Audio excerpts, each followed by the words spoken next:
everybody. Welcome. Good evening. Welcome to the York Festival of Ideas. My name's Helen Cowie, and I'm going to be chairing the event this evening. So first, thank you very much for joining us, and it's a real pleasure to welcome you all here. Before I introduce you to the speaker, I just need to run through some technical notes. So firstly, subtitles are available in this event. If you want to turn these on or off, use the CC Show Captions button at the bottom of your screen. If you're watching this event live, you can ask questions using the Q&A button on your screen.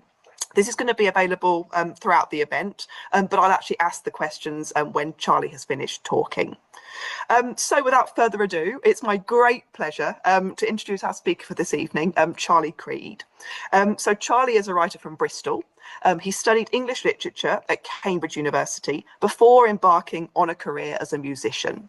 He now works as a sub-editor for several national newspapers and also as a ghostwriter, specialising in picture books and stories for young children. And his latest book is The Cat's Tales, Feline Fairy Tales and Folklore, which I have a copy of here, looking very beautiful. And that's what we're going to be discussing today. So Charlie, over to you. Hello everyone, I hope you can hear me. I can hear you. Okay, brilliant. My name's Charlie Creed, I'm a writer from Bristol. Like Helen said, I also write children's books under the name Charlie Nutbrown, if you forgive the shamelessly early plug. But I've recently mainly been writing about fairy tales and folklore, including my new book, The Cat's Tales, Feline Fairy Tales and Folklore. And I think I'll begin with a quick story, a Persian legend about how the cat came to be. Once there was a great hero named Rustum, the grandson of the king. He was a fearsome warrior, a champion of champions, and his deeds were told throughout the land.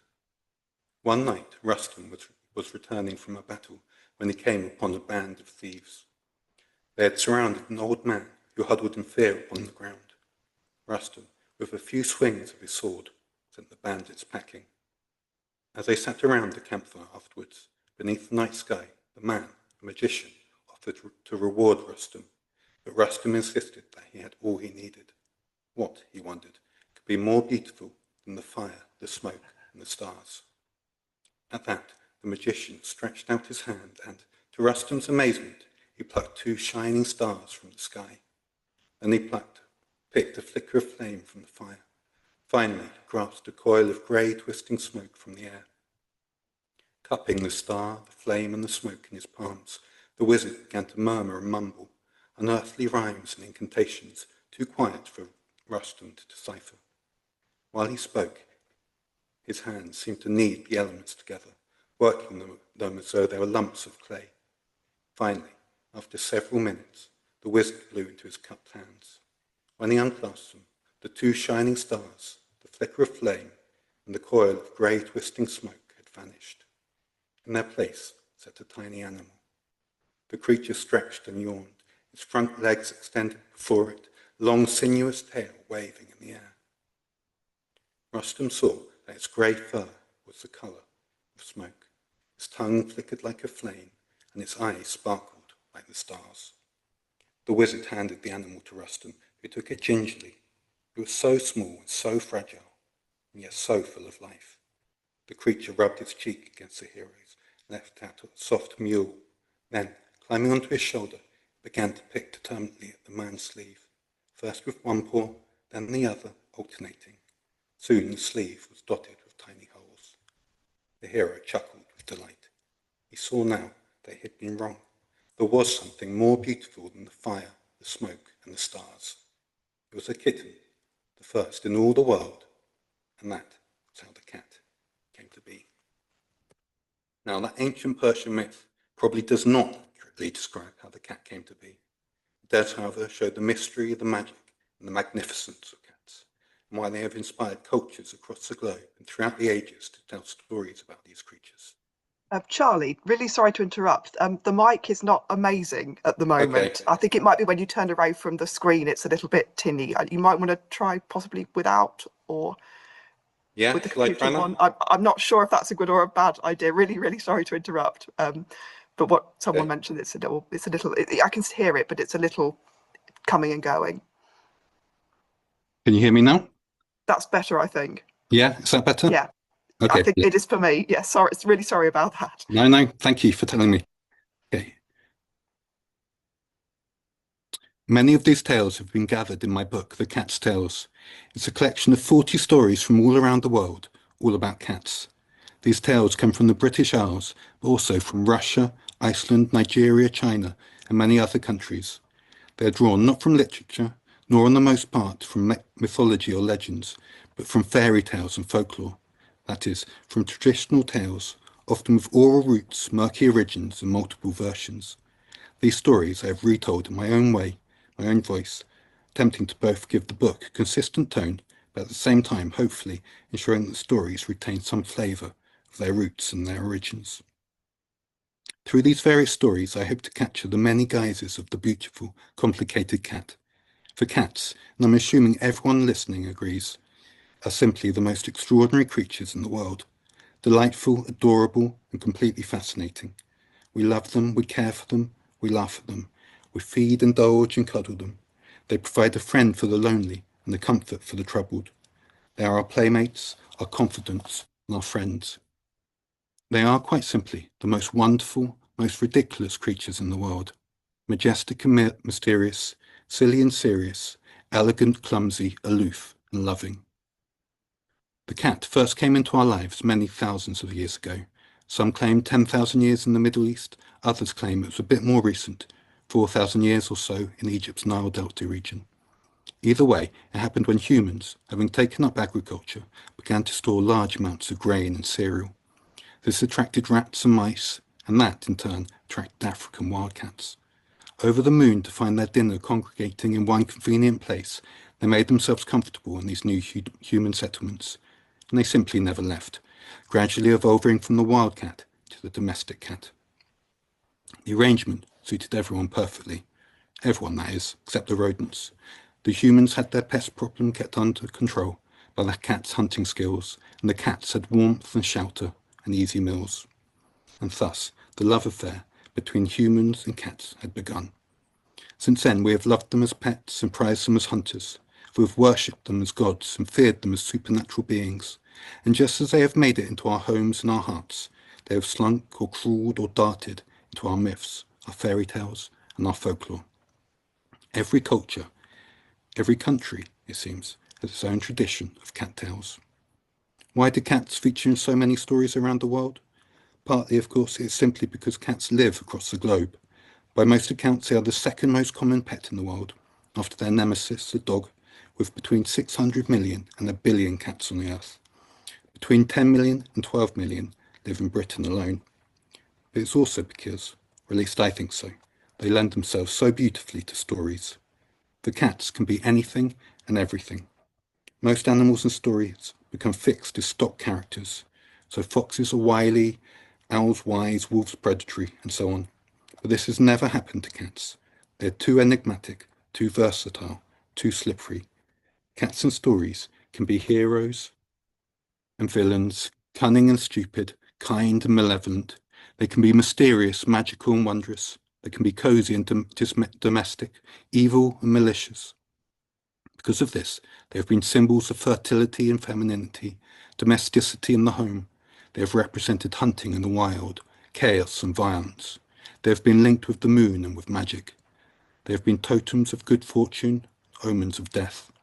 They appear as princesses and witches, kings and demons, magical helpers, and bloodthirsty monsters. And that, of course, is because real cats can be all those things, often simultaneously. As any cat owner can tell you, you never quite know where you are with a cat. They are the most elegant of creatures, and yet comically clumsy, wise yet foolish, gentle yet fierce. One moment they are snoring at the end of the bed, the next zooming up a tree. You may watch your cat, prowling stately and superior, find it wedged between the banister posts. Some days they are your most affectionate friend, the next insultingly aloof. They disappear for hours, only to reappear beneath your feet or in the shadow on the stairs. And who knows what mischief they make in those long, secretive hours when out of sight. Are they sleeping, chasing mice, squabbling with their rivals? Possibly. But it would be little surprise to discover they have been casting spells, outwitting foes, or ruling kingdoms. This wonderful richness of cat stories is precisely why I wanted to write the Cat's Tales. However, despite the huge variety of roles cats have played in folklore, when read alongside each other, certain types and characters emerge. Consequently, I have decided to group the stories into different chapters, each chronicling an essential characteristic of the cat. So we have the mysterious, mischievous, cunning, greedy, malevolent, companion, and so on. Consequently, despite the fantastical scenarios in these tales, it's likely the reader will recognise aspects of the cat they know. After all, whose cat isn't a monstrous glutton? Which moggy isn't capable of mischief? Doesn't every old Tom, however lazy, harbour a ferocious inner beast? Of all the different cats, the mysterious cat is perhaps the most common and the most intriguing. Cats are not entirely of this world. Though they share our mundane lives, they belong on another plane of existence, one more magical, more mystical than ours. Even their movements are otherworldly. They can appear and disappear at will. They blend with shadows, they move silently. Their eyes glow like moonlight, their bodies stretch and shrink into impossible, preposterous shapes. The otherworldly nature of cats has been recognized by almost all cultures. Many have associated cats with the moon, for example, and particularly moon goddesses. The ancient Egyptian Bastet, the Roman Diana, Artemis and Hecate of ancient Greece. But further, the Greeks believed that cats' eyes waxed and waned with the moon. In West Africa, cats cause lunar eclipses by nibbling the moon's rim. In China, they steal moonbeams. To Cornelius Agrippa, a 16th century alchemist, their forms changed with the moon, making them lunar animals valuable to magicians. Other cultures have viewed them as divine. Famously, the ancient Egyptians revered cats, although contrary to popular belief, they didn't quite worship them. However, two of the ancient Egyptians' most prominent deities, Sekhmet and Bastet, possessed feline heads. These goddesses were, in fact, aspects of the same being. As a lion, Sekhmet was a warrior goddess representing chaos, war, and the burning desert sun. When in cat form, she became Bastet, goddess of protection, pregnancy, and good health. As the Egyptians recognized, this perfectly represented the twofold nature of cats. Domestic and gentle on the one hand, agents of chaos and violence on the other. Sekhmet and Bastet were not the only deities associated with cats. Ancient Greece's Artemis, goddess of the wild, of hunting and of children, became a cat on occasion, as did her Roman parallel, Diana. Other deities credited with appearing as cats include the Lithuanian fire spirit, Gabija, the ancient Chinese god of wealth, Kai Shen, and Shashti, Hindu goddess of children. Numerous other gods, meanwhile, though not themselves feline, were associated with cats in mythology. In Welsh mythology, two white cats served Ceridwen, goddess of wisdom.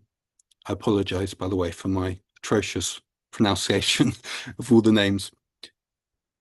Cats were a symbol of Venus, Roman goddess of love, who was often depicted with black cats at her feet. Black cats were also symbolic of Hecate, Greek goddess of witchcraft and the moon. Given the cat's connection to magic and supernatural, therefore, it is no surprise to find that cats in fairy tales and folklore are often magical creatures. In tale after tale, we find cats who can speak, and cats who can dance, cursed cats and enchanted cats, cats who can perform magic, and cats who turn into humans. They can be fairies or princesses, slay giants or win kingdoms. This makes for some delightful and delightfully strange stories. One of my favourites, which unfortunately we don't have time to read, is an Icelandic fairy tale named Kisa the Cat, in which a magical talking cat befriends a young princess, saves her from a pair of hungry giants, and reattaches the girl's feet, which the giants have chopped off using magic grass. Later, she is revealed to be the daughter of a human who was cursed by an evil witch to take cat form, and required to remain so until she performed a truly heroic deed. She dies before she had the chance to complete such an act. The enchantment continued with her daughter Kisa, who, in rescuing the princess, performs the heroic act and is freed from the curse, and so turns into a beautiful princess. Some other examples of the mysterious cat in the book include the Italian tale, The Colony of Cats, in which a young woman, Lysina, becomes a servant for a house full of felines. In reward for her kindness, the leader of the cats, Father Gatto, dunks Lysina in a pot of liquid gold. Now her clothes turn to gold and her pockets are full of riches. And later, of course, she marries a handsome and rich prince. There's also The Boy Who Drew Cats, a Japanese story in which a young lad is rescued from a monstrous ogre by the boy's pictures of cats who magically come alive and slay the beast. And then there's The Poor Miller's Boy and the Cat. This, a classic, is one of several in the book taken from the Brothers Grimm, who were, of course, responsible for probably the greatest fairy tale collection of all time. Hans, the miller's boy, sent out by his master on an errand to find the finest horse in the land. If he does so, he will inherit the mill. On his journey, he meets instead a beautiful talking cat who helps him achieve riches and a marriage to a beautiful princess. Just as the cat's elusiveness and its slipperiness lend it an air of magic, it also gives rise to its naughtiness, which brings us to the next category, the mischievous cat. For, let's be honest, cats simply cannot be trusted. Cats will pilfer your smoked salmon, they will wake sleeping babies, they will trip elderly relatives, they will pull over Christmas trees, unwrap birthday presents, and trample muddy paw prints on new blankets. Cats will lurk on the staircase in the dark. They will dash between legs. They will leap on your shoulder when you're holding hot tea. Cats will knock vases off mantelpieces, wipe fresh paint on their tails, and sit in sparkly glue. Cats will scratch sofas, gate-crash online meetings, and send emails with their bottoms. These are all, by the way, examples that my cat Wolfie, here he is as a little kitten, all examples he did while writing the book. He actually disappeared about a month ago for a couple of days and came back almost entirely green. And we have we have no idea what happened, but it happened too late to include in the book, unfortunately. But it would have been a good example of a mischievous cat. Here he is, my co-writer, helping me write it. So if there are any spelling mistakes, I blame his little paws. And there he is, posing very nicely. In short, cats are troublemakers, explaining why cats often feature as tricksters in fairy tales. A stock character seen throughout world literature, a trickster is a quick-witted, rule-breaking rascal. They are often morally ambiguous, not necessarily evil, but certainly not entirely good, and certainly not trustworthy. They are, however, roguishly charming, witty, and entertaining. The most famous example of a trickster cat, to us in Britain at least, is Puss in Boots, an old tale. Its earliest known telling dates from 1550. It's best known, however, from Charles Perrault's fairy tales. This French version from 1697 helped popularize the story, which went on to be told in operas and films and pantomimes, and many, many, many fairy tale versions. In Puss in Boots, the cat uses his wit, his quick thinking, and his ability to lie to win his owner and himself a fortune. His silver tongue manages to convince the world, and crucially the king, that his master, in reality a penniless orphan, is the Marquis of Carabas. In doing so, he wins him the hand of the princess and all the riches that go with it. Puss is charismatic and witty, and he uses his trickster gifts for the benefits of himself and his human friend.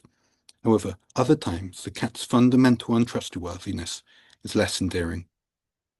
Other examples of mischievous cats in the book include The Cat and the Mouse, a Tibetan tale in which an old cat pretends to retire from mouse hunting. However, it is all a ploy to convince the mice to line up one by one to be eaten. In The Cat and the Birds, one of Aesop's fables, the cat dresses up as a doctor, hoping to trick his way into an aviary, only for the birds to see through his ruse. And then there is The Cat and Mouse in Partnership, another tale by the Brothers Grimm. In this story, the cat and the mouse begin as firm friends. The cat has a genuine affection for the mouse and truly intends to be fair. When push comes to shove, however, and his belly is aching with hunger, he proves himself sadly untrustworthy. Now, I might read The Cat and Mouse in Partnership, I think, if we have time, because it is one of the classics, I think. Please do. We've got plenty of time, Charlie. Okay, good. Thank you.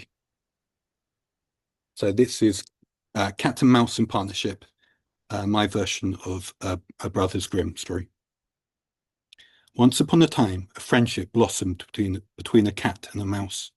They didn't care one jot about the bad blood between their species. They liked each other, and that was all that mattered. They set up home in a cosy basement and were very happy together. The mouse, a jovial fellow, kept their spirits up, telling stories and cracking jokes, while the cat, who had a practical head on his shoulders, kept the larder stocked and their home shipshape in Bristol fashion. In this way, the months passed happily. Their days were spent gathering food and supplies, and in the evening after dinner they would sit by the fire, playing chess and reading tales long into the night. All would have been delightful, were it not for one problem. The cat, a worrywart, knew that winter was coming. We must prepare for the hard times, he told the mouse, and have a store of food. We will touch it only in our hour of need. The mouse thought this an excellent plan, so they bought a pot of fat and hid it in a cubbyhole in a nearby church, where it would never be found, and they swore that neither of them would touch a drop of it until all the other food had gone. However, one morning, holed up in their den, the cat had a sudden hankering for fat. It started out as a little whisper at the back of his mind, and he tried to ignore it, for he had made a promise to his friend. But the hankering grew stronger and stronger till he could bear it no longer. He had to have a taste. My cousin has a kitten, he told the mouse, and I am to be its godfather. I must go to the christening. Of course, there was no cousin or kitten or christening, and as soon as he reached the church, the cat went to the cubbyhole and fetched the pot of fat. He licked all around the top and down the sides where the gunk had oozed out. Then he returned to the den. How was the christening? Asked the mouse. And what is the dear child to be called? The kitten's name is Top Off, the cat replied. What a funny name, laughed the mouse, and thought no more about it. But a week or so later, the cat had another craving for fat, and this time he didn't even try to fight it. He slunk out of the door, saying, Got to go. I have another christening, and to be a godparent again. Once more he went straight to the nook and brought out the pot. Unscrewing the lid, he shoved his paw inside and licked the sticky, gooey fat from his fur. He did this again and again until half the pot was gone. When the cat returned home, the mouse asked, What is the darling child to be called? The kitten's name is Half Gone, the cat replied. The mouse chuckled, saying, You cats have such wonderful names. A few days later, the cat awoke with such a yearning for fat that he was out of the door before the mouse had even risen. Bye, he called, off to a christening. And this time, when he held the pot in his paws, he guzzled the fat until none was left, not a single solitary drop. That night, when the mouse asked the kitten's name, the cat replied, All gone, and he didn't feel half as guilty as he should have. Then winter came, as it always does. It grew colder and colder. A bitter wind whipped through the streets, and snow fell in heavy drifts, burying the town in white. The cat and the mouse looked high and low, but there wasn't a morsel of food to be found. It's a good thing we have that pot of fat, said the mouse. Let's have it now, otherwise we'll starve. The cat tried to make excuses. It was too chilly, too icy, too early, but the mouse was famished and refused to wait. The cat was rather quiet as they headed for the church, and when they pulled the pot from the cubbyhole, he feigned surprise to find it empty. But the mouse did not buy it for a second. The cat's guilt was written over his face as plain as day. Aha, squeaked the mouse. You ate the fat. Now I understand. Top off, half gone, and... The words all gone, on the tip of its tongue, when the cat pounced and, friend or no friend, gobbled the poor mouse down. So that was the cat and mouse in partnership.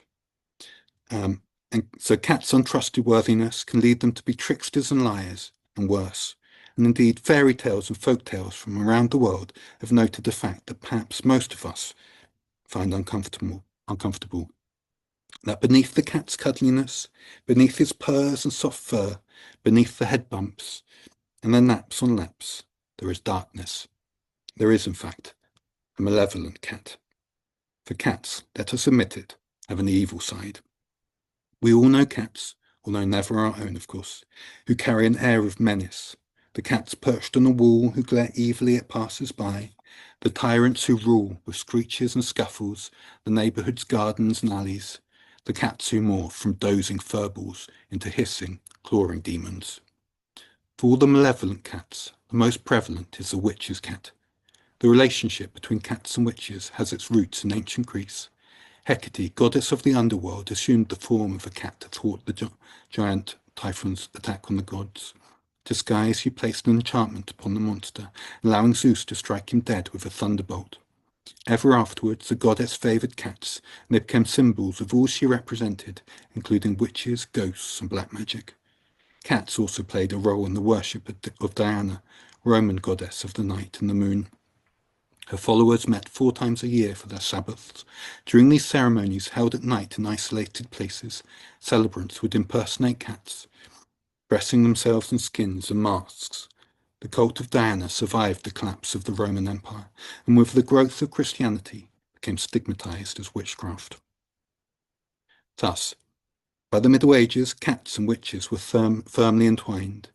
As with ancient pagan cults, witches were understood to take on the form of cats, both during their rituals by adopting masks and costumes, but also through actual shape-shifting.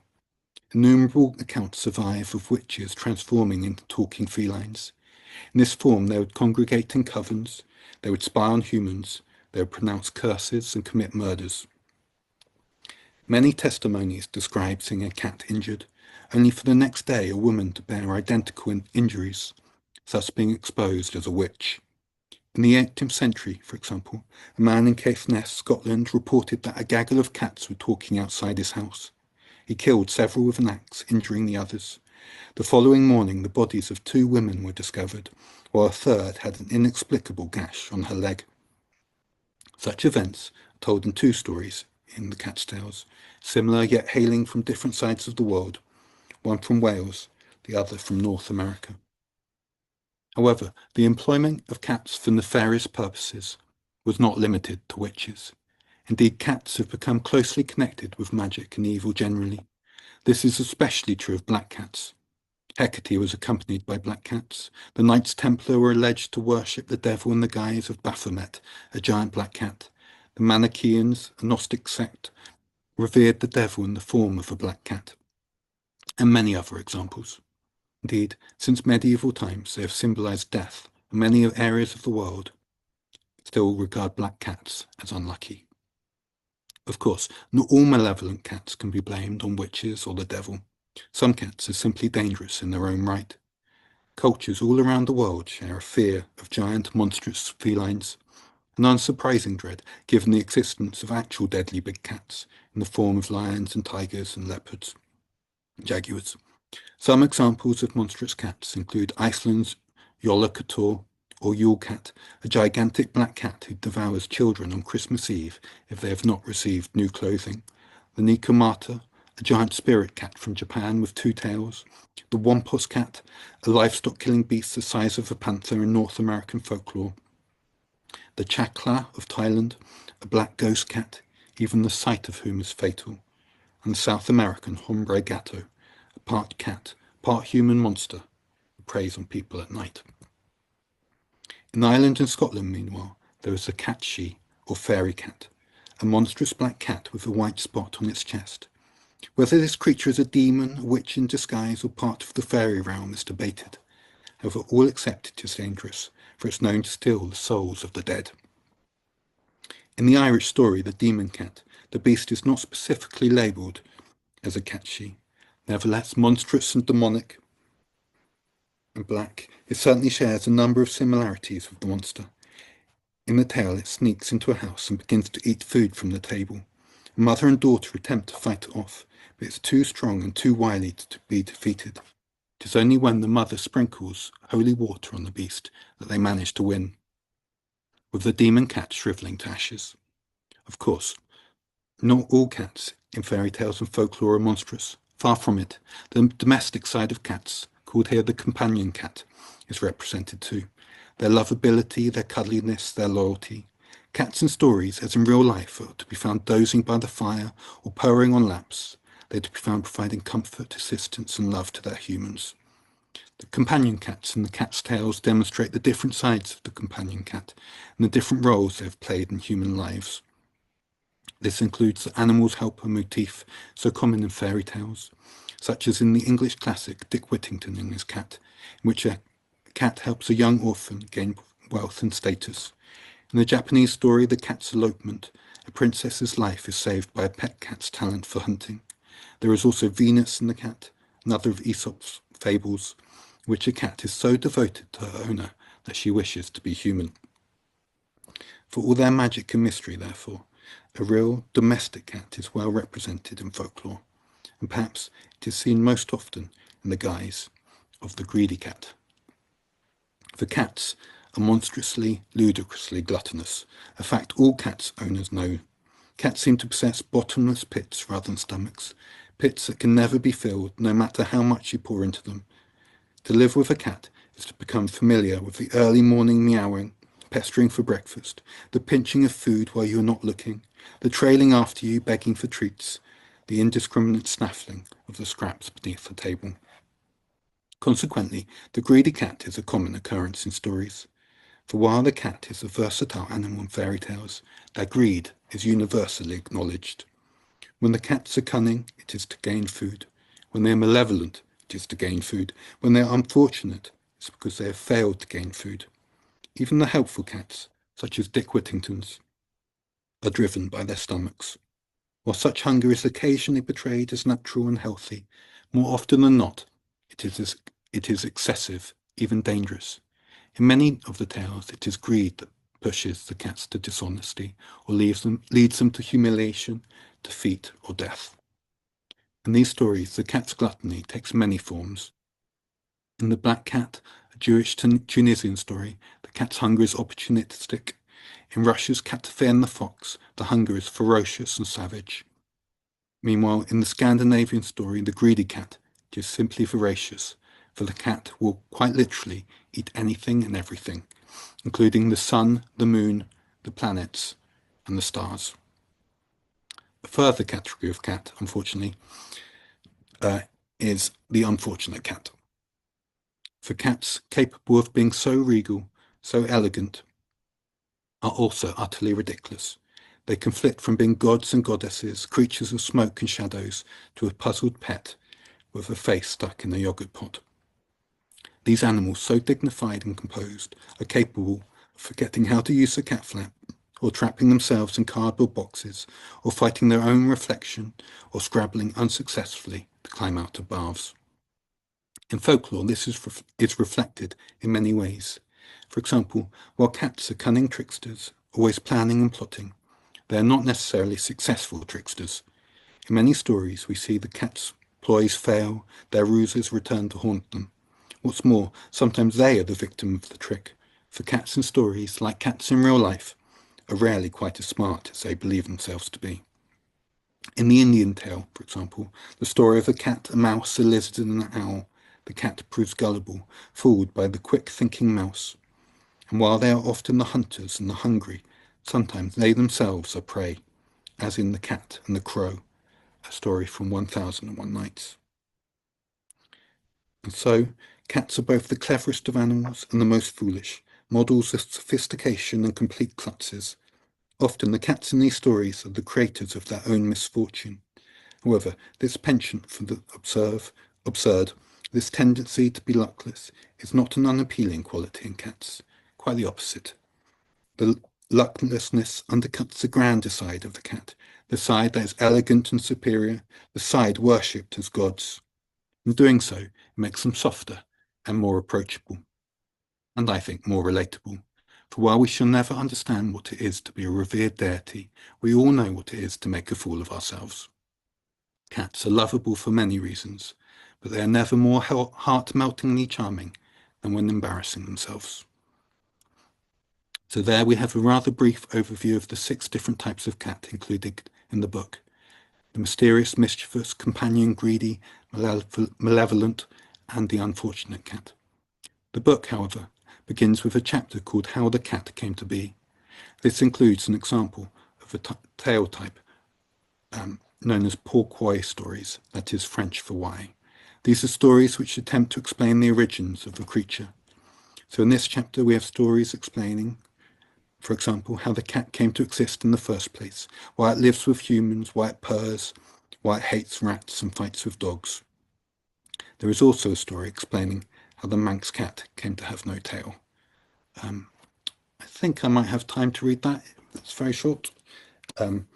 So there are lots and lots of different explanations for why the Manx cat has no tail, including that a rich lord tried to tax the islanders by how many cats they had by counting the tails, and the canny islanders chopped off the tails to foil his plan, or that the Vikings butchered cats for their tails, believing them to be good luck. But this is a slightly less gruesome version. God was unhappy. His creation, humankind, had displeased him. It had been 10 generations since Adam and Eve had left their paradise, and man had spread out across the earth. But everywhere God looked, he witnessed violence and wickedness, depravity and sin. Well, he shrugged, you can't get everything right. Best get rid of this and start again. He resolved to send a great flood to wipe out humanity. God had, however, noticed one man more noble and righteous than the rest. The man's name was Noah, and God decided to spare him and his family. He appeared before the old man. Noah, God said, I am to send the flood. It will last for 40 days and 40 nights, and none but you and yours shall survive. For you shall build a great boat, an ark, and in this boat you will sail across the waters with your sons and their wives, and you will take 2 of each animal, a male and female, for the world will need repopulating once the waters have receded. Now Noah was rather put out by this news, but he did as he was told. He and his sons built a huge boat, large enough to fit 2 of each animal in the world. It was laborious work, and they only just finished in time. But no sooner was the ark completed than the first drops of rain began to fall. Noah summoned the animals to him. Slowly they filed onto the boat, 2 by 2. The dogs came and the cows came. The lions came and the giraffes came. The eagles and the woodlice and the aardvarks and the bears came. Soon the ark was a riot of mess and noise. The monkeys swung on the elephants' trunks. The rhinos poked the zebras on their bottoms. The caterpillars tickled the orangutan's toes. Everywhere Noah looked, there was fur and feathers, tusks and tails, and the smell was beyond all imagining. Noah studied his list, checking all the passengers were on board. He ticked off the animals one by one. They were all present, all except one cat, brownish tabby, who was busy hunting mice. Get a move on, yelled Noah. It's time to go. It won't be long, the cat called, chasing a mouse around the table. 1 sec, she shouted, scurrying down the cellar steps. In a jiffy, she yelled, snapping and grabbing at the pest. Well, finally, Noah could wait no longer, for the rain was falling in buckets and the flood water rising. It began to heave shut the ark's heavy door. And then, in the nick of time, the sopping cat leapt from the water and scrabbled through the hatch, a dead mouse hanging from its jaws. But at the very same moment, Noah slammed the door, trapping the cat's long, elegant tail and severing it from the poor creatures behind. And that, I'm afraid, is why the Manx cat has no tail. So I think we're nearly out of time. If you'll forgive another shameless plug, I have another book coming out on July the 14th called The Fairy Rules, Forgotten Folklore for Living in Harmony with the Fae, which is a collection of rituals and rules surrounding the fairies and our relationship with them. So there are chapters on how to escape fairyland, how to protect your home, how to befriend them, and it's all structured as a kind of how-to book, but with genuine folklore and very lovely illustrations. I also write children's books as Charlie Nutbrown. I wrote one called The Feathered Book, which is about a fox who's determined to be a detective and sets out to solve the mystery of an alchemist's book stolen from a mysterious library. I think that's it. I think we're running out of time. Thank you very much to the York Festival Ideas. Thank you to Helen. Hopefully you've learnt a little bit about the role that cats and all their wondrous, beautiful, magical, maddening glory have played in folklore through the ages. But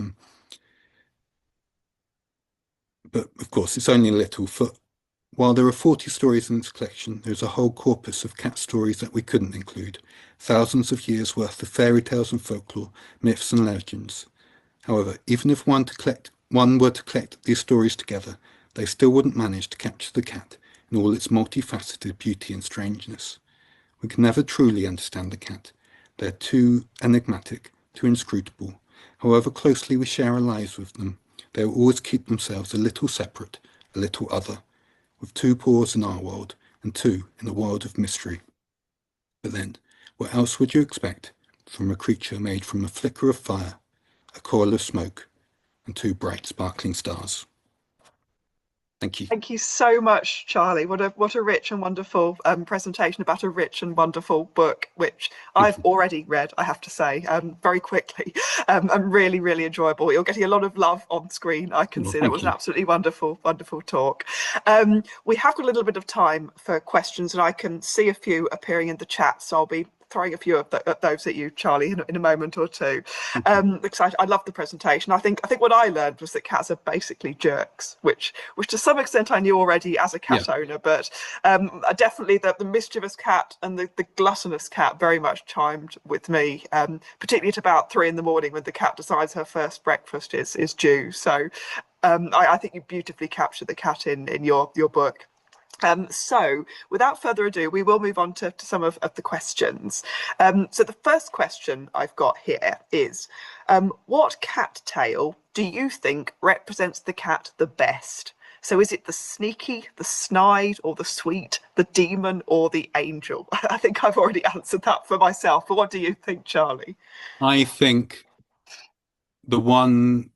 that's a great question. I think the one where all the different facets of the cat overlap is probably the mischievous. I think that's the key. They will, well, maybe I'm projecting my cat onto every cat in the world, but my cat Wolfie will do whatever is the least convenient thing at any given moment, which can be adorable and infuriating, sometimes genuinely worrying if they're missing or ill. But it all seems to somehow serve to make us love them. They just have us wrapped around their little, not fingers, their little clawed paws. And it's almost scary, I think, how beholden we are to them, how my entire emotional happiness depends on my cat, and it's possibly unhealthy, the emotional investment we put on these little creatures who often seem almost indifferent to us. I'm convinced my cat loves me, and not only because I give him food, although that certainly is a factor.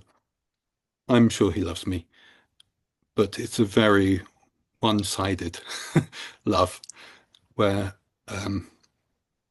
he it's one of the great things I think about cats is that they only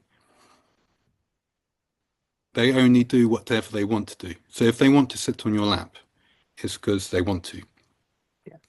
If they come and give you a cuddle, it's because at that moment, giving you a cuddle is the thing they want to do in the world, which is frustrating. And if they don't take to you, some people have cats who never sit on their laps, and that must be hard. But also, I think, is much more rewarding than, say, a dog. I love dogs, but they're a bit craven and needy. They're needy. Exactly, yeah. Whereas cats are beautifully painfully mischievous to answer that. That was a very long answer. Sorry. It was a very good answer, and I think you've nailed it. Really, it's that sort of aloofness, isn't it, and that indifference. And they could take you or leave you, but they will take you as long Yeah, as you keep feeding them. So they I think that's they part of the play it cool, charm. don't they? Yeah, Yeah. absolutely. So I hope that answered the question. I think it very beautifully did. We have questions are rattling in. We'll move at a slightly quicker pace. So the next question is the illustrations that you're using are stunning, which they are. Are these included in the book? Well, they are. I can confirm that. But what can you tell us about the illustrations in particular, Charlie? They're by an artist and illustrator called Tim Oakenfool, who the publishers paired with the text, and he did an unbelievably good job, I think. Because it's a book of fairy tales and folklore, it could have been illustrated in a completely different way, I think. It could have been more fantastical or stranger or colourful or kind of traditional fairy tale type pictures or more children's booky. But we chose to focus on the kind of the real cat and try and make people, I suppose, apply these stories to their own cats or the cats they know. And I think that works really well. You know, all the different aspects of these cats in these stories are obviously exaggerated and they're unrealistic, and sometimes they're absurd in a beautiful, magical way, I think. But they all, at their core, have some kind of real cat element, some real characteristic that can be applied to a real cat. And I think these beautiful, very realistic pencil illustrations brings that out. Yeah, so They're Tim really Oakenfold. lovely. I can't take any credit whatsoever for the illustrations. You wrote the book that inspired them, Charlie, so you can take credit. Well, We've thank you. That's a also nice way of putting it. Yeah, I take all the we have credit. we've got a whole bastion of cat questions, which I'll ask you now as well. So, firstly, how did cats spread around the world, and does folklore give us any kind of answer to that? And this is from Maud, aged 10, and obviously a That's cat lover. well, that's a good question. I'm not sure we know the exact way it reached everywhere, but it started in the Middle East or the Mediterranean, Fertile Crescent, as poachers. Essentially, they would eat all the mice and vermin and hang around the humans until they became domesticated. And then I think from Egypt they spread to the classical world, and the Romans and the Greeks, who initially apparently didn't take to them. They preferred ferrets to do their rodent hunting for them. But eventually they took hold, and then I think from the Romans it spread out across Europe, and that's I think how we got them in Britain, and from Europe and the Middle East on ships and merchants until I think they're more or less everywhere now, except the poles. Yeah. Absolutely. I think if people like Captain Scott took cats down to the poles when they were sort of investigating, obviously they didn't necessarily survive for very long there. But yes, they're pretty much everywhere, aren't they? Including places where they do a huge amount of damage to the local fauna and flora. But Yeah, unfortunately, Australia, for example, mm, they're both enormously popular and enormously yeah, bad for the native wildlife because while we think of them as adorable little pets, they're incredibly good hunters and kill I can't remember the figure, but yeah, a large billions and number. Yeah, billions of creatures a year. yeah. Not my Wolfie, obviously, but Obviously, clearly not. yeah, Clearly not. other But people's yeah. pets. Yeah. No, I think they have to keep them indoors there, don't they? Quite a bit. There's quite a lot of regulation. But anyway, yes, you're absolutely. Cats have gone everywhere and are very popular, even when they shouldn't be. We'll move on to another question. So this is which cat tale is your favourite? If you can choose, there's so much to choose from. I think probably my favorite of the more traditional kind of Western fairy tales would probably be Kisa the Cat. Um, Partly because I didn't know it before I Mm. started researching, whereas a lot of them I was familiar with already. And that one has all the elements of a classic fairy tale, princesses and giants and strangeness. Um, but in the course of writing this book, I had to read, well, didn't have to, had the pleasure of reading and writing lots of those traditional tales. And it starts to get quite hard to find new ways of ending, uh, saying, the prince and princess got married. So by the end, I really enjoyed the more different stories, the more one-off stories like The Boy Who Drew Cats, which is a Japanese story um, of a boy whose illustrations of cats come to life and save him from an ogre. Um, and yeah, the ones like that that are a little bit more um, more unique became Mhm. fun to write. Yeah, Absolutely. And the Manx cat one is a wonderful story, yeah, or a little bit violent, but how the cat loses its tail effectively. So yeah. That was tricky because you know I'm assuming everyone who reads this book is a cat lover, so it seems weird to include horrible cats or horrible things happening to the cats um, in the stories, but there's no way of doing a kind of anywhere near honest collection of fairy tales that doesn't involve a little bit of gruesomeness. it's part of the Hopefully, story, isn't it? it's part of the stories and Yeah, part of reality of being a cat, I suppose.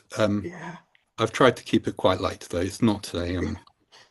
not a scary or dark book. Hopefully, No, but I don't imagine many cat owners have not had the experience of sort of going downstairs in the morning and stepping on something pretty iffy that the cat has brought in. So I yeah. think violence and unpleasantness is sometimes a bit wrapped up in it, but that's not the main theme of the book. I should No, stress. So yeah. it's definitely not. It's a very cat loving book.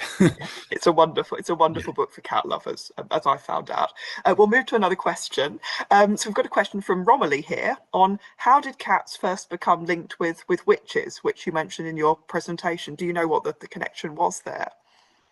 Um, I think it started with being associated with Hecate and through her Diana, and they were associated with magic and black magic and witchcraft.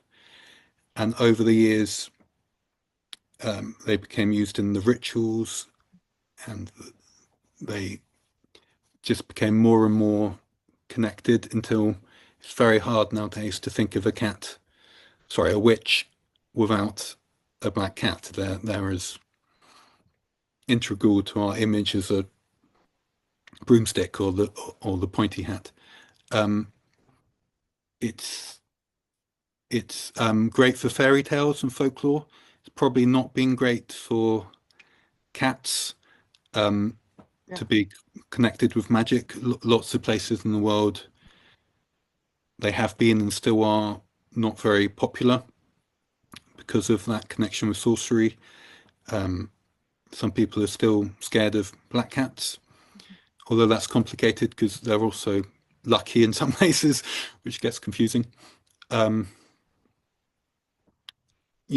there are stories of cats being um, killed alongside their witches, um, although you read that in a lot of sources, I can't work out if that's apocryphal or true. So I didn't end up including it in the book because I uh, wasn't sure if it's actually true. But Yeah. some people claim that, you know, sorry, but the cats would be massacred alongside their witches. Um, and yeah, so it's been a slightly mixed association, unfortunately. Yeah, I But an think it's a ancient one. slightly slightly grim story, isn't it? But it's interesting seeing that connect. And I guess cats or women more generally is a theme that comes up in the book, and even now with people Even like now, J.D. Vance talking yeah, about mad cat ladies, I was we just still have about, that yeah, kind of misogynist twang to it, don't we? Sometimes. So I guess there's a bit of that. it's definitely that. It was, you know, the solitary woman in the village would be accused of being a witch, and she would have a pet cat. So both were both were in trouble, unfortunately. Yeah. I'm sure I'd have been in trouble in medieval times, but for all sorts of reasons. Um, we'll have a look at some of the other questions. We've got probably time for a couple more. I'm going to ask you this one. This is from Lucien. Um, and he says, I love big cats, by which I guess we mean lions, tigers, larger felines, or maybe just really fat cats. I don't know. But are there any stories in folklore about big cats that you've come across? I guess you probably weren't looking so directly for lion stories, I but was trying not to include big cats. I think that lots of the mythological cats probably have their roots in big cats rather than domestic cats, although it's hard to be sure. So there are, I think it's called a Nikosumi, I think, a giant two-tailed Japanese cat. That's a very dangerous monster, but whether that's a domestic cat that's been mm, turned into a monster or tales of a tiger, say, um, it's kind of impossible to tell. In my story, I wanted to include a story from in my book, sorry, I wanted to include a story from North America. mm, So there's one called The Cat and the Lion, which is probably cheating a little bit because the cat is probably a wild cat mm, rather than a domestic cat, and the lion's probably a mountain lion, a puma rather than a real lion. But yeah, certainly there are many tales of big cats, and there's many folkloric tales of, mm. you know, even in Britain of cryptids, that's not the word, of big cats on moors and Oh Beast yeah. of Bodmin Yeah. and so on. So certainly, yeah, there are many. I'd love to write a book of the big cat tales. That would be wonderful. Perhaps that's a future project. I know that there'd Yes. be lots of good stuff on jaguars and the Aztecs and things like Yeah, that. So I think exactly. Yeah. you could have a wonderful book on that. But Yeah. a future project. Watch Yeah. this space. And we've got a couple more questions, perhaps. Firstly, I guess this is a more general one. What inspired you to become a writer, Charlie? I've It's a big always wa- question, but yeah. well, literally always wanted to be a writer. I think I was a massive, slightly compulsive, almost kind of competitive reader when I was growing up. I would read as many books as it was possible to read, uh, to the detriment of all my other skills I should have been developing. Um, and I think if you're a reader, it's very natural to start wondering how these incredible things were made. And I I always dreamed of being a writer. It took me a long time to actually get down to writing, unfortunately. I was so convinced I was going to be a writer that I forgot to actually start. Um, so it took me a while before I could actually finish books or write them properly. Um, Principally consider myself a fiction writer.